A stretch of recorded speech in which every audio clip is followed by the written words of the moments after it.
श्रद्धालुओं, जय श्री कृष्णा, जय श्री राम, जय श्री राधे राधे, जय श्री महाकाल।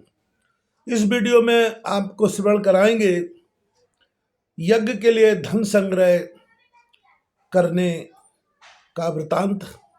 राजा जनमेजय ने पूछा, हे ब्राह्मण, श्री व्यास जी की आज्ञा पाकर मेरे प्रपितामहों ने अश्वमेध यज्ञ के लिए क्या क्या प्रयत्न किया। वैशंपायन जी बोले, राजेश, महर्षि व्यास जी की आज्ञा पाकर धर्मराज ने अपने चारों भाइयों को बुलाकर कहा, हे बंधुओं, पितामह भीष्म, महर्षि व्यास और भगवान कृष्ण के श्रीमुख द्वारा तुम यज्ञों के महत्व को सुन चुके हो। मरुत के धन का पता बताकर श्रीमान व्यास जी ने हमारी धन की कठिनाई को भी दूर कर दिया है। अब मैं इस संबंध में तुम लोगों की इच्छा जानना चाहता हूँ।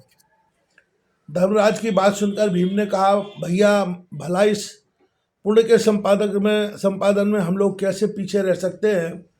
हम इस धन राशि की प्राप्ति के लिए मन वचन कर्म से भगवान शंकर की पूजा करके उन्हें प्रसन्न करेंगे। भगवान शंकर के प्रसन्न हो जाने पर उस धन के रक्षक किन्नर भी हमारे अनुकूल हो जाएंगे। इस पवित्र और सरल युक्ति से हम निश्चय ही उस सुवर्ण राशि को प्राप्त कर लेंगे। अर्जुन, नकुल तथा सहदेव ने भी भीम को इस बात का अनुमोदन किया।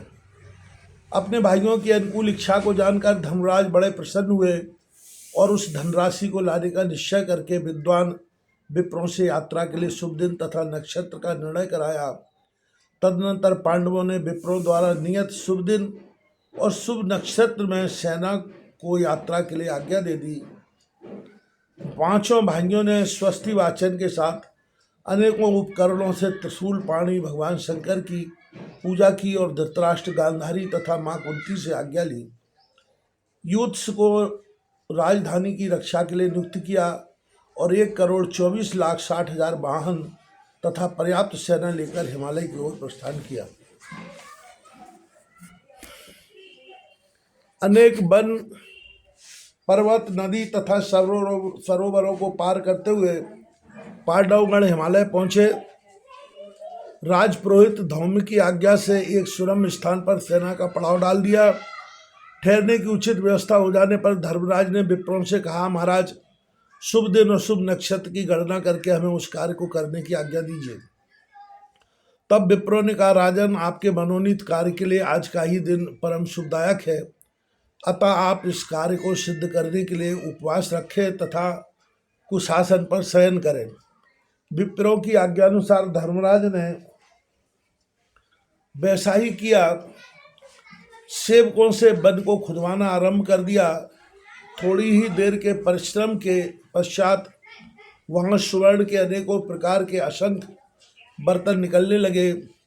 उन सबको संदूकों में भरकर हाथी, घोड़े, ऊंट, गधे, खच्चर और छकड़ों में लाद दिया गया। इस प्रकार यह विपुल संपत्ति पाकर और पुनः महादेव जी की पूजा कर पांडव हस्तिनापुर को लौटे। इस प्रकार बोझ से कष्ट पाते जानवर धीरे धीरे हस्तिनापुर की ओर बढ़ने लगे।